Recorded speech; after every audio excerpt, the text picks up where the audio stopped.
당신의 월급이 지금 이 순간에도 녹아내리고 있다는 사실 알고 계신가요? 열심히 일해서 통장에 넣어뒀는데 그 돈의 가치가 매일매일 사라지고 있습니다.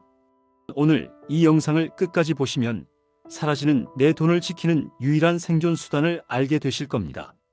반갑습니다. 오늘은 금 투자에 대한 모든 것을 아주 쉽게 초등학생도 이해할 수 있도록 하나하나 풀어드릴게요.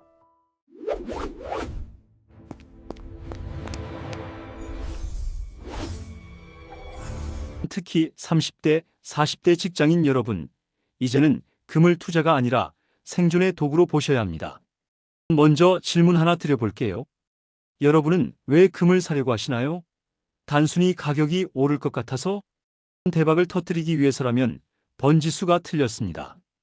금은 돈을 벌려고 하는 게 아니라 돈을 잃지 않으려고 하는 겁니다.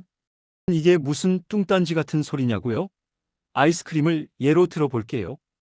여러분이 아주 맛있는 아이스크림을 샀어요. 이걸 당장 먹지 않고 내년 여름에 먹으려고 식탁 위에 놔둡니다. 어떻게 될까요? 당연히 다 녹아서 형체도 없이 사라지겠죠. 우리가 가진 현금, 즉 종이 돈이 바로 이 식탁 위의 아이스크림과 같습니다. 물가가 오르면 오를수록 내가 가진 10,000원짜리 지폐의 힘은 점점 약해지거든요. 이걸 전문 용어로 인플레이션이라고 하죠. 금은 이 녹아내리는 아이스크림을 꽁꽁 얼려주는 냉동고 역할을 합니다. 지금 전 세계가 심상치 않습니다. 특히 중국을 비롯한 세계 여러 나라의 중앙은행들이 미친 듯이 금을 사모으고 있거든요. 그들은 바보라서 금을 살까요? 아닙니다. 그들은 알고 있는 겁니다. 달러 같은 종이 화폐는 정부가 마음만 먹으면 무한대로 찍어낼 수 있지만 금은 그럴 수 없다는 걸요. 결국 금 투자는 방패를 사는 것과 같습니다. 화폐 가치가 떨어질 때 내 자산을 지켜주는 가장 강력한 방패죠. 금값이 오르는 게 아닙니다. 돈의 가치가 떨어지는 걸 금이 거울처럼 보여주는 것뿐이에요. 이 개념을 잡는 게 가장 중요합니다. 자, 이제 금이 왜 필요한지 아셨죠? 그럼 당장 금을 사러 가야겠죠?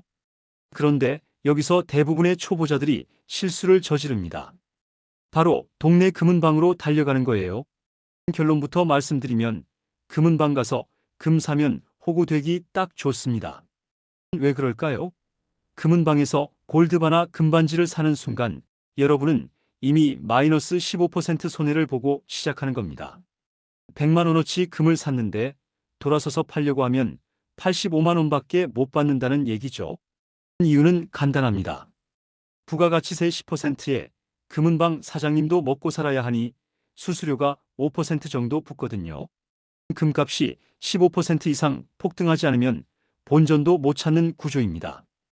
투자가 아니라 장신구를 사는 거라면 괜찮지만 자산을 불리는 목적이라면 최악의 선택이죠. 그렇다면 도대체 어떻게 사야 할까요? 여기서 진짜 고수들의 방법을 알려드릴게요. 바로 KRX 금시장을 이용하는 겁니다. 이름이 좀 어렵나요? 그냥 주식 거래하듯이 스마트폰 앱으로 금을 사는 거라고 생각하면 됩니다. 증권사 앱 켜시고 금 현물 계좌를 하나 만드세요. 그리고 주식 사듯이 1g 단위로 사면 됩니다. 이게 왜 좋냐고요? 첫째, 세금이 없습니다. 주식은 양도소득세니 뭐니 복잡하잖아요. KRX 금시장에서 매매 차익은 비과세입니다. 세금을 한 푼도 안 내요. 둘째, 수수료가 엄청나게 저렴합니다. 0.3% 수준이에요. 금은방 15%랑 비교하면 거저나 다름없죠. 셋째, 진짜 금입니다. 나중에 원하면 수수료 조금 내고 실물 골드바를 집으로 배달받을 수도 있어요. 이게 바로 국가에서 금 거래 양성화를 위해 만든 혜택 끝판왕 제도입니다. 또 다른 방법으로는 미국 시장에 상장된 금 ETF를 사는 방법도 있습니다. GLD나 IAU 같은 종목들인데요. 이건 달러로 금을 사는 거예요. 금값도 오르고 환율도 오르면 2배로 이득을 볼 수 있죠. 연금 저축 계좌에서 모아가기에도 아주 좋습니다. 잠깐, 여기서 정말 중요한 포인트가 있습니다. 그럼 금을 언제 사야 하나요? 무작정 사면 안 되겠죠? 타이밍을 잡는 과학적인 공식이 있습니다. 시소놀이를 상상해 보세요. 시소의 한쪽 끝에는 실질 금리라는 녀석이 타고 있고 반대쪽 끝에는 금값이 타고 있습니다. 실질 금리가 내려가면 금값은 무조건 올라갑니다. 반대로 실질 금리가 올라가면 금값은 내려가죠. 실질 금리가 뭐냐고요? 은행 예금 이자에서 물가 상승률을 뺀 진짜 이자를 말합니다. 예를 들어 은행 이자가 3%인데 물가가 5% 올랐어요.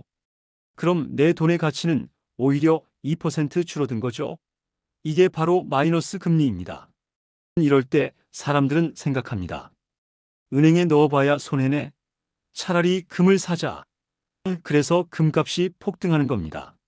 반대로 은행 이자가 10%씩 되면 굳이 이자도 안 나오는 금을 들고 있을 이유가 없겠죠. 지금 2026년의 상황을 보세요. 경기가 어려워지면서 금리를 낮추려는 움직임이 보이고 있습니다.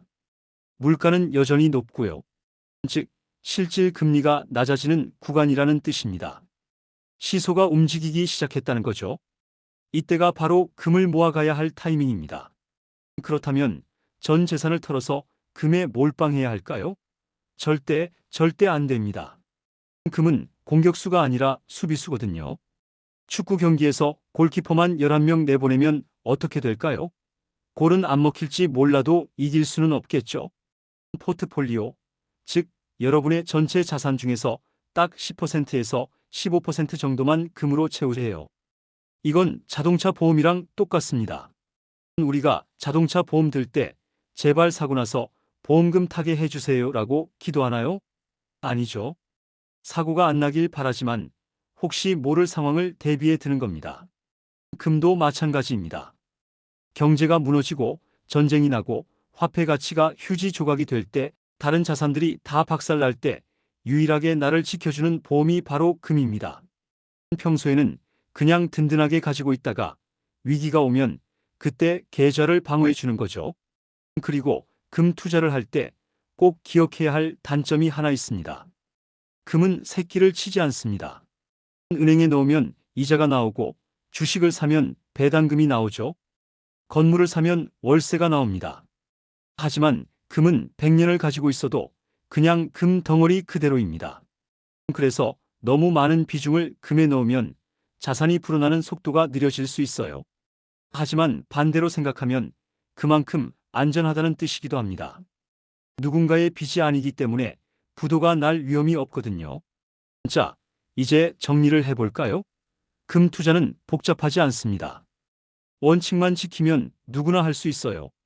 첫째, 금은 돈을 벌려는 게 아니라 화폐 가치 하락에 대비한 생존 수단이다. 둘째, 금은 방 가지 말고 증권사 앱을 켜서 KRX 금시장이나 ETF로 수수료와 세금을 아끼며 살아. 셋째, 실질 금리가 낮아지는 시기, 즉 은행 이자보다 물가가 더 무섭게 오르는 시기가 매수 타이밍이다. 넷째, 몰빵하지 말고 내 자산의 10% 정도를 보험 든 셈 치고 묻어둬라. 여러분, 10년 뒤에 짜장면 가격을 상상해 보세요. 지금 가격일까요? 아마 2배, 3배 올라 있을 겁니다. 그 말은 현금만 들고 있으면 내 자산이 반토막 난다는 뜻입니다. 지금 당장 큰 돈이 없어도 괜찮습니다.